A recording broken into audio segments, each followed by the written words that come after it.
Pahalgam attack తర్వాత India Pakistan మధ్య tension మొదలైనప్పటి నుంచి ప్రతి వీడియోలో చెబుతూనే ఉన్నా, అమెరికాని నమ్మడానికి లేదు, అమెరికా గుంటనక్క దేశం, మనందరి ట్రంప్ మామ అని మనోడే అని నెత్తినెత్తుకున్నారు. కానీ ఆడు మనోడు కాదు, పగోడే అని ప్రతి వీడియోలో చెప్పాం.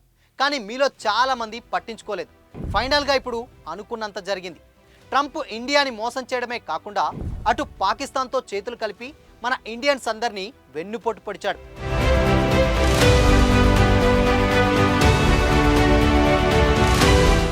ఇండియా పాకిస్తాన్ సీజ్ ఫైర్ తానే చేయించానని, రెండు దేశాల్లో వ్యాపారం ఆపేస్తానని భయపెట్టి మరీ సీజ్ ఫైర్కి ఒప్పించానని స్టేజ్ ఎక్కిన ప్రతిసారి ప్రచారం చేసుకుంటున్నాడు. నిన్న మిడిల్ ఈస్ట్ పర్యటనలో ఉన్నప్పుడు కూడా వేల సంవత్సరాల ఇండియా పాకిస్తాన్ ఫైట్ని నేను బెదిరించి ఆపాను అని డబ్బా కొట్టుకున్నాడు. అయితే 1947 ముందు ప్రపంచ పటంలో లేని పాకిస్తాన్తో ఇండియా వేల సంవత్సరాల నుంచి ఎలా పోరాడుతుందో దాన్ని ఆయన తన మట్టి బుర్రతో ఎక్కడ చదువుకున్నాడో ఆ పరమ బోరింగ్ మోకానికే తెలియాలి. ట్రంప్ మీడియేట్ చేశాడా లేదా అనేది పిఎం మోడీ ఎక్కడ అఫీషియల్గా చెప్పట్లేదు. జయశంకర్ మాత్రం ఇది మా బైలాటరల్ మ్యాటర్ కాబట్టి ఎవ్వరి జోక్యం అవసరం లేదని ఇండైరెక్ట్గా ట్రంప్నే అన్నట్లు అన్నారు. అయితే మోడీ దీని మీద మాట్లాడకపోవడం, సడన్గా సీజ్ ఫైర్కి ఒప్పుకోవడంతో మోడీ మీద ఇండియాలో చాలా మంది కోపంగా ఉన్నమాట మాత్రం నిజం.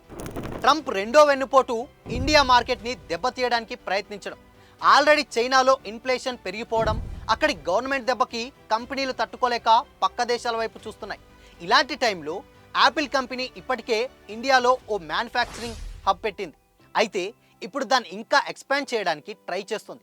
దానికోసం ఇండియాలో వ్యాపారాన్ని దాదాపు 2 లక్షల కోట్లకు పెంచాలని అనుకుంటుంది. కానీ నిన్న మిడిల్ ఈస్ట్లో మీటింగ్ పెట్టిన ట్రంప్, బాబు టీమ్ ఇండియాలోని కంపెనీ పెట్టొద్దు, అమెరికాకు తిరిగి వచ్చేసాయి లేదంటే అని ఓ చిన్న సైజు వార్నింగ్ ఇచ్చేశాడు. ఈ వార్నింగ్ని యాపిల్ కంపెనీ పట్టించుకోకపోయినా ఇండియా బాగుపడుతుందంటే ట్రంప్ తట్టుకోలేనని మాత్రం ఇండియన్స్కి అర్థమైపోయింది. ఇప్పుడు చెప్పబోయే వెన్నుపోటు ఇంకా దారుణమైంది. ఒక పక్క ఇండియాని తప్పుబడుతూనే ఇంకో పక్క పాకిస్తాన్కి మాత్రం ఇంటర్నల్గా హెల్ప్ చేస్తున్నాడు ట్రంప్. ట్రంప్కి చాలా క్లోజ్గా ఉండే రిలేటివ్ తన క్రిప్టో కంపెనీ ద్వారా పాకిస్తాన్తో భారీ డీల్ చేసుకున్నాడు. అంటే ట్రంప్ ఇండైరెక్ట్గా పాకిస్తాన్కి సపోర్ట్ చేస్తున్నాడు అన్నమాట. అయితే ఫస్ట్ టర్మ్ ప్రెసిడెంట్ అయినప్పటి నుంచి ఇప్పుడు సెకండ్ టర్మ్ స్టార్టింగ్లో కూడా ట్రంప్ ఇండియాతో బాగానే ఉన్నాడు. కానీ సడన్గా ట్రంప్ అపరిచితుడిలా ఎందుకు మారిపోయాడు? ఇండియా అంటే బుసలేందుకు కొడుతున్నాడు అంటే దానికి కొన్ని సింపుల్ రీజన్స్ ఉన్నాయి. జస్ట్ కొన్ని నెలల క్రితం యుఎస్ ఇండియాకి F-35 ఫైటర్ జెట్స్ అమ్ముతాం కొనుక్కోండి అంటూ ఆఫర్ ఇచ్చింది.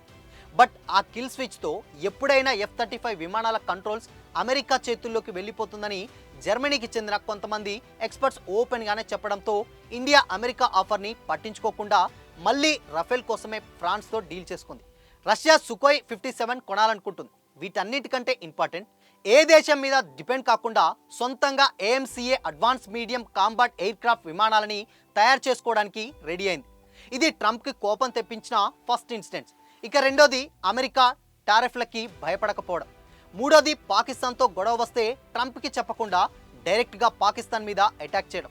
ఫైనల్గా నాలుగోది సీజ్ ఫైర్ నేనే చేయించానంటూ ప్రచారం చేసుకొని వరల్డ్ ముందు హీరో అవుదాం అనుకుంటే సీజ్ ఫైర్కి మేము ఒప్పుకోవడానికి ట్రంప్కి ఏమాత్రం సంబంధం లేదని చెప్పిన ఇండియా ట్రంప్ ఆశల్ని దెబ్బతీసింది. సాధారణంగా పబ్లిసిటీ పిచ్చోడు కావడం, సూపర్ మ్యాన్ సిండ్రోమ్తో తనని తానే హీరోలా ఫీల్ అయ్యే బుర్ర తక్కువ మెంటాలిటీ ఉండడంతో ఇండియా బిహేవియర్ నచ్చక ట్రంప్కి కోపం వచ్చింది. దానివల్లే ఇప్పుడు ఎక్కడ మైక్ దొరికినా చాలు ఇండియాకి వ్యతిరేకంగా మాట్లాడుతూ హడావుడి చేస్తున్నాడు. ఇలా అయినా ఇండియా తన ముందు తల వంచుతుందేమోనని.